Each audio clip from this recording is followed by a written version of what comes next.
Hello বন্ধুরা, আজকে অনেক দিন পর আমার রান্নাঘরের থেকে একটি রেসিপি নিয়ে সিম্পল দই চিংড়ি রেসিপি।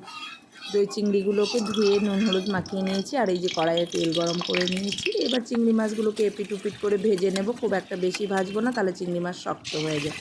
তারপরে এই যে তোমরা দেখতে পাচ্ছ বাটিতে পোস্ত আর কাজু ভিজিয়ে রেখেছি। এবার তেলটিতে গোটা গরম মশলা ফোড়ন দিয়ে দিচ্ছি, আর এই গোটা গরম মশলাটা একটু নেড়ে চেড়ে তারপরে এর মধ্যে দিয়ে দেবো কুচিয়ে রাখা পেঁয়াজটাকে একটু ভালো করে ভেজে নিয়ে তার মধ্যে দিয়ে দেবো রসুন আদা বাটা। আর এটাকে ভালো করে একটু ভেজে নিয়ে এর মধ্যে দিয়ে দেবো সামান্য পরিমাণে নুন। এই খাবারটি আমি খুব হালকাভাবেই করেছি, গরমে খুব ভালো একটি খাবার, খুব রিচও হয় না, খেতেও দুর্দান্ত স্বাদ হয়। আর এই যে মেন জিনিস দই চিংড়ির দইটাকে ভালো করে ফেটে নিলাম, আর তার মধ্যে কড়াইয়ের মধ্যে দিয়ে দিলাম বেটে রাখা পোস্ত আর কাজু বাটাটা। তারপরে সেটাকে ভালো করে মিশিয়ে নিয়ে দিয়ে দেবো কাশ্মীরি লঙ্কার গুঁড়ো আর হলুদ গুঁড়ো।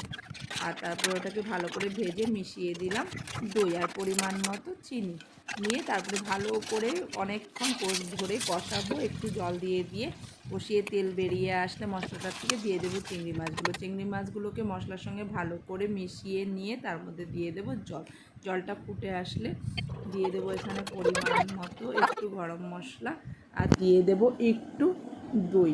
আর ভালো করে ফুটে আসলে তারপরে তৈরি হয়ে গেল আমাদের দই চিংড়ি রেসিপি।